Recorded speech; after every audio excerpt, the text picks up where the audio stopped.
Well, hasn't it just been a hot minute since we last had a cigar video on this channel? I do apologize for the lack of cigar videos recently. I've just had so many other commitments with the other side of my channel, the predominant side, which is fashion or luxury and lifestyle. And so with the cigar videos being more of a hobby, a passion project of mine that honestly does not get monetized, so I get nothing from it. That's kind of why it's been on the back burner. We finally settled down into a rhythm now. So I'm back today with a quick haul of some of the newest and most exciting cigars that I have added to my collection. I have 3 huge and very exciting boxes here to show you. And I also wanted to include some tips and tricks on where and how to buy cigars. I often get a lot of questions here on this channel, on my Instagram, my DMs around, I want to get into cigars, but where do I even start?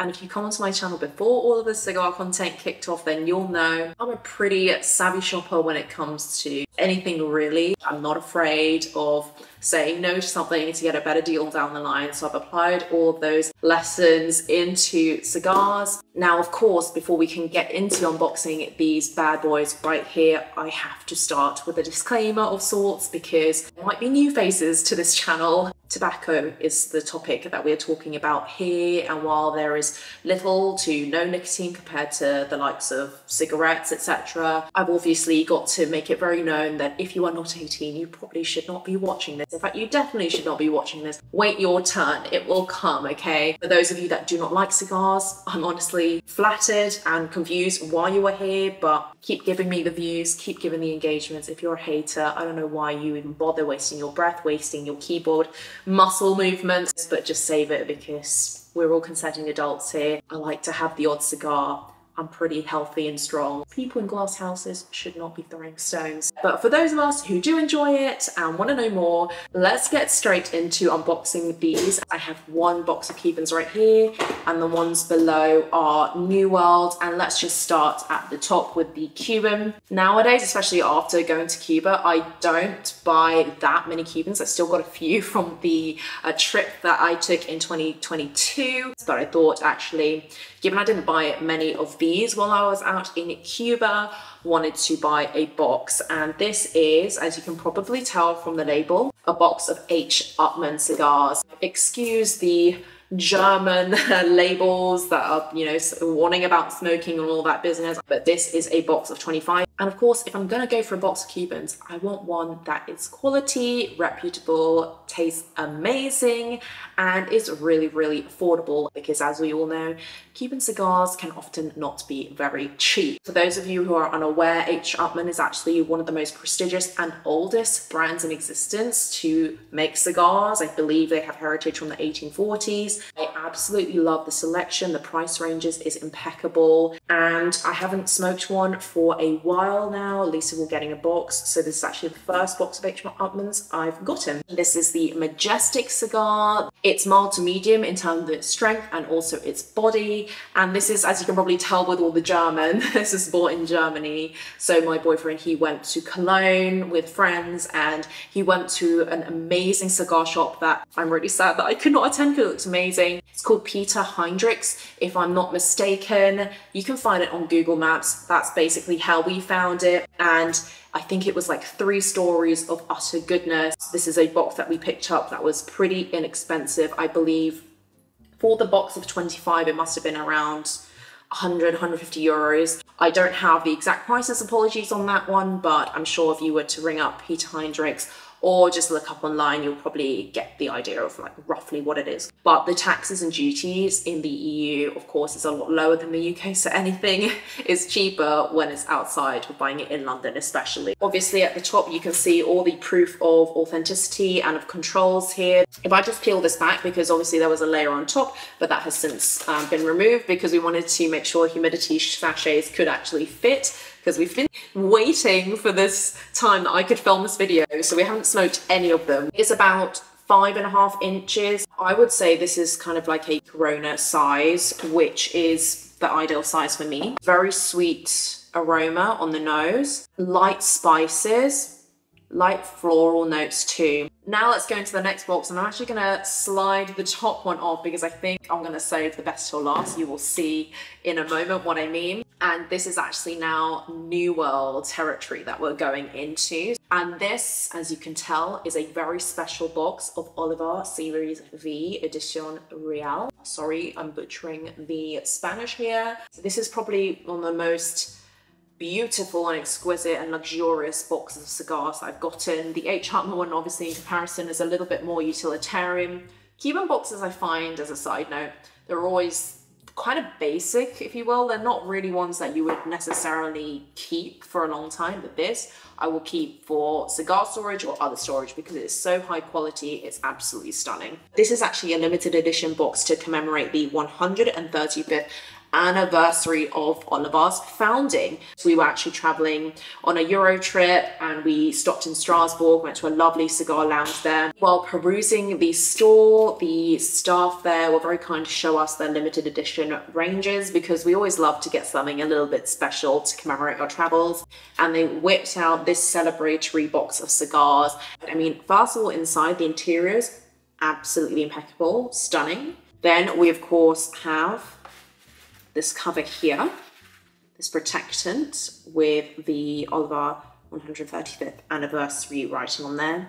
And then underneath, you will see 2 humidity sachets so that we can keep it nice and humid, but this beautiful fantail display of these Perfecto cigars. And for those of you that aren't too familiar with the Perfecto shape, they measure also around 5.5 inches. And they have a 54 ring gauge as well. This is an Ecuadorian Sumatra seed wrapper, obviously being New World, they often mix different tobaccos. The wrapper is placed over a binder and filler of Nicaraguan tobacco. This is a box of 12, I probably should have mentioned. Now for me, I think I would probably take this for like an hour and a half smoke. I would not be able to do it quicker than that, nor would I want to. I'd want to enjoy it. In terms of on the notes, it's a little bit deeper and less sweet compared to the HR. And I always find Cubans have a little bit of a sweetness, like honey to it. Woods, mahogany, a little bit more smoky as well, which I absolutely love. Like dark fruits, that's just on the nose anyway. Of course, these will all taste differently in terms of smoke. And of course, I mentioned this is one of the most beautiful boxes because the other is the one that I'm saving till last. Because as soon as I saw this, and bear in mind, this was actually also from Germany, so also from Peter Heinrich, so I was not there. I only saw it on video, on like a FaceTime or something.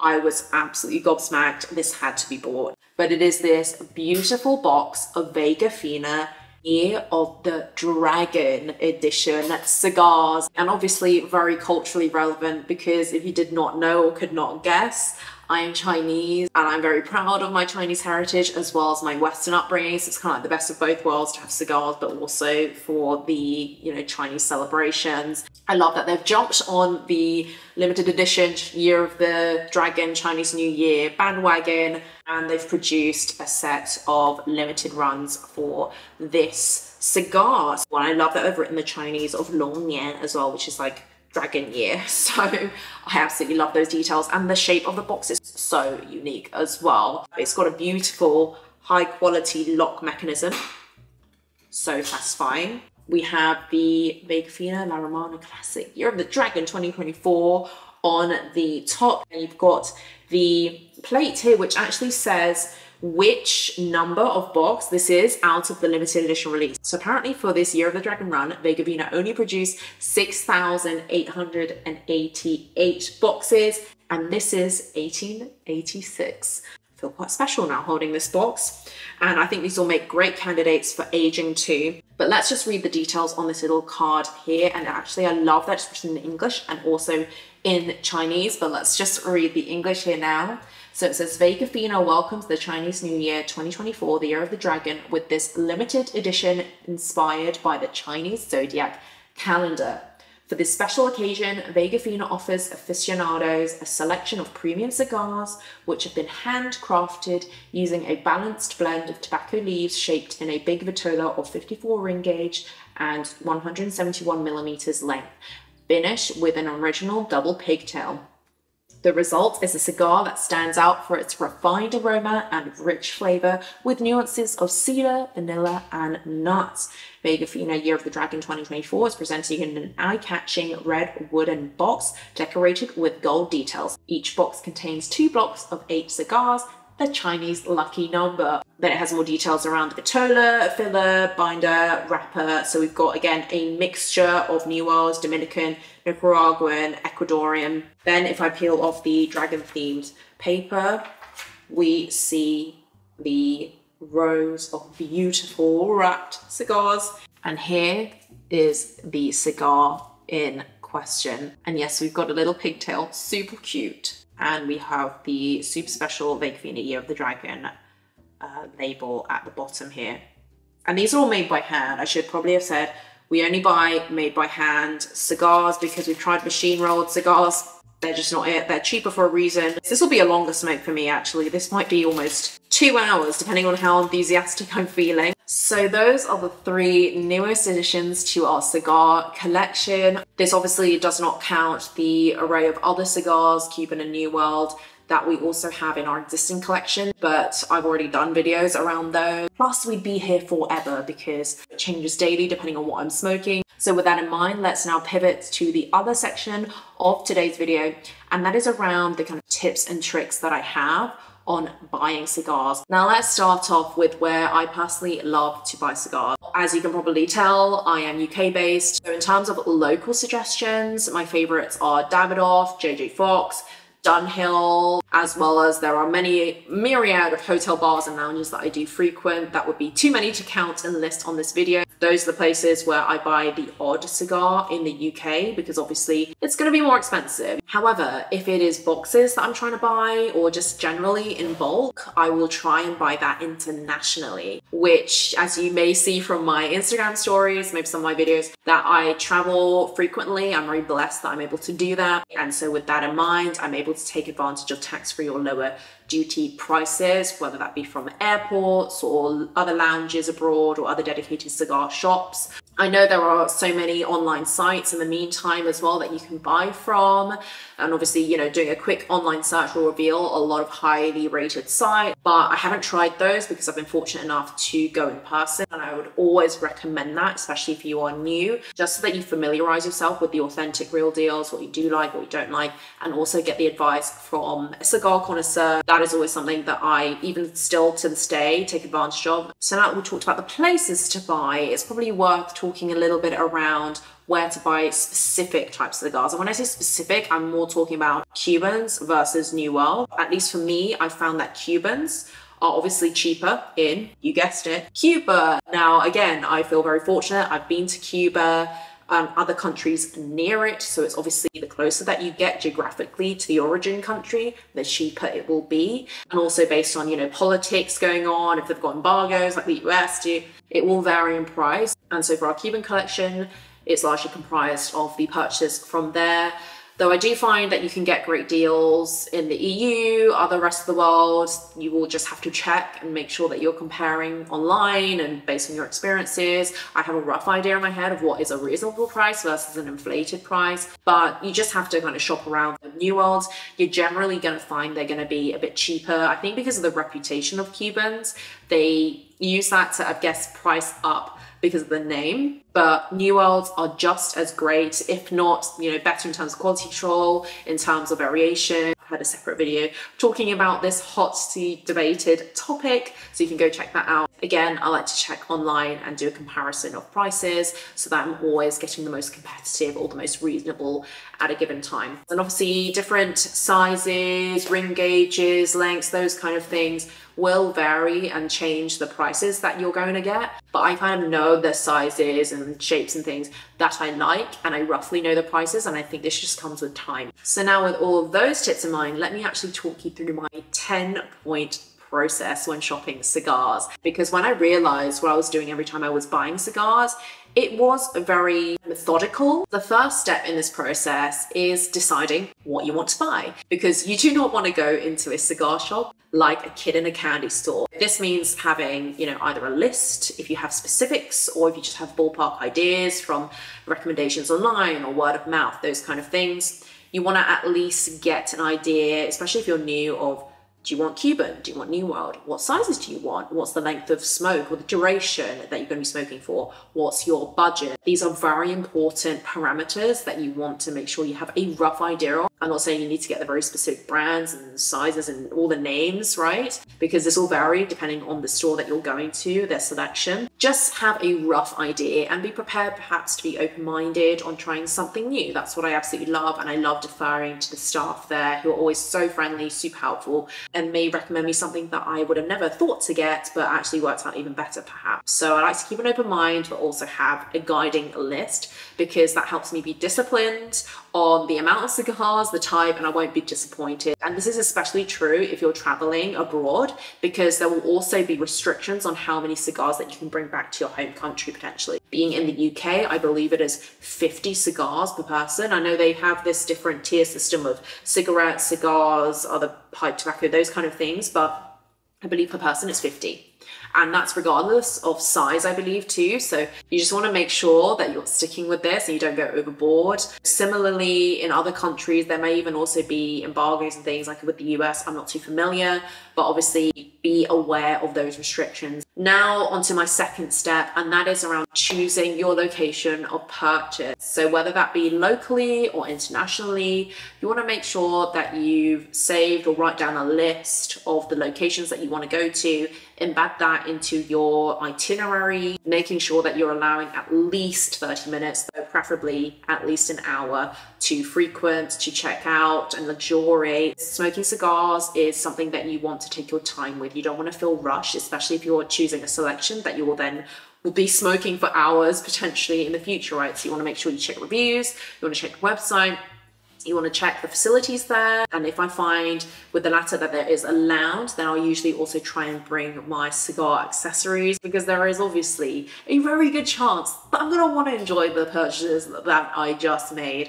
And I absolutely love trying cigar lounges anyway. I'm building up a little bit of a Rolodex of recommendations, so I always make sure to bring all my accessories just in case I get tempted. Then you want to, for the next step, peruse your cigars. Don't be afraid to ask the staff either for a bit of guidance, because with cigars, you don't want to ideally have a wrong or bad first experience, but also in advance, do your due diligence, right? Do your research online, whether that be around the types of the cigars that you're looking for, around pricing, etc., just so that you can get a benchmark and a feel for what you might like. And that's true even outside of the UK as well, because you still want to compare prices, even with tax-free options or lower tax options, because some shops will vary in terms of prices. It can also vary in pricing when you're buying single cigars versus in bulk boxes. I tend to buy boxes if I know that I like a cigar, or I'm definitely going to want to age certain cigars or smoke many. Plus, I always find the boxes to be super stunning, collectibles in their own right. Then onto the next step in the process, and that is once you've selected your cigars, make sure that you authenticate and quality control them. Making sure that you have all the documentation, that you identify if there are any defective cigars, especially if you're buying a box. These can actually be switched out by staff. They won't discriminate on that. So if they've been damaged, it's in your interest to check it out and flag that now, because they won't be easy to save either. And Lord knows I've come home with a defective cigar. For example, you know, the wrapper has been damaged, it's been ripped. And so that makes for an awful cigar smoking experience, because the structure of the cigar will collapse, and I would not want that to happen to you, especially if you're new to it. So then, all being well and you've bought your cigars, you can then decide if you want them cut so that you can enjoy them there or on the day, or that you want them to be taken away, in which case, if you're buying a few, they may give you a humidifier sachet, similar to this one. This Boveda one is a really well-known brand. And they'll put it in a little box for you as well, so that the cigars don't get smashed in transit. If you are not going to smoke the cigar at that point in time or on the day, you do not want to get it cut, because you've basically exposed the tobacco that's wrapped within. Otherwise, I would just recommend that you keep them uncut. You can cut it at home. And I've also had staff providing other little accessories like matches and cutters and things free of charge. This is always a lovely touch. I always love going to cigar shops, because you just have such a wonderful experience. And then next up, of course, is a very important step, making sure that you have kept them housed in a humidity controlled environment. 70 is around the sweet spot of humidity. And of course, if you're traveling, it's worth mentioning you should definitely keep them in a pouch or a cigar carrying case. And for the love of God, do not crush them. Do not throw them in your suitcase, luggage that's going to go in the hold. Make sure they're always on you. That's why I also prefer buying boxes, because they have their own kind of structure, right? And, you know, layer of protection, if you will, that keeps them secure. When you get home, just make sure that they are going straight on your humidor if you have one, and just season them regularly. If you don't have a humidor, of course, these sachets like the Boveda that I've just mentioned, you can purchase them online. You can keep them in like a Ziploc bag. That will do if you only have a couple of cigars, though I would highly recommend you get a humidor. And then after that, when you have your cigars, you can then have the fun task of deciding which ones you want to smoke versus which ones you want to age. And I need to get better personally at aging my cigars. I tend to just want to smoke them all. Aging is going to be really great, especially for the special ones like the Year of the Dragon ones. I cannot wait to age them and pick them up in like 4 or 5 years time when they've all crystallized. It's going to look awesome and it's going to taste amazing. This is a next step, which is kind of optional, but it's for those of you who have a lot of valuable cigars that you either want to age, or, you know, maybe you shop at a local store frequently enough. You can also consider getting yourself a cigar deposit box. So an example of this in London would be Dunhill in Mayfair. They have a scheme, but just make sure that you're familiar with what those T&Cs are. So whether that be a monthly fee or a minimum spend. If this is something that is worthwhile for you, serves your needs, your lifestyle, and you're going to buy that much, then perhaps it is something you can consider. And also it provides a little bit of a security element as well if they're worthwhile. They'll have insurance and things like that. It's all state of the art in terms of the maintenance as well. So I thought I'd give that a mention. And then on to one of the most important steps, and that is enjoying your cigar properly. There is a whole set of procedure, I suppose, and luxuriating process that you want to get familiar with, that you want to get comfortable with. That's not just in the actual motions of enjoying a cigar, but also in the accessories. And so that means investing in proper cutters, lighters, etc. You don't have to spend the worlds to get these accessories. I would start off cheaper and then work your way up, but making sure that you have the right accessories will absolutely enhance your experience. And also make sure that you allot ample time to enjoy your cigar. So don't be distracted, don't be on your phone, don't run around from meeting to meeting or have other things to do. You want to make sure that you carve out at least 30 minutes. Then my final, totally optional, but nice little step in the process to do is keep a note of each new cigar that you try. So you can use a notes app or a notebook. I take a picture of it as well. I write down what I'm tasting, what I think of the cigar, rating it as well, so I know what I like, what I'm looking for in the future. I also like to keep the labels as well, which is always a really fun little walk down memory lane when I add it to a scrapbook or, you know, just to like a little vase. So that is my 10-step process, and indeed my most recent collection of cigars. I do hope it was useful and interesting. So if you've got any further tips, I would love to hear them down below. I'm sure the community would too. And if you enjoy these types of videos, then maybe I'll consider making more in the future. That is everything. I will leave this video here. Thank you as always for watching, and I'll catch you in my next one.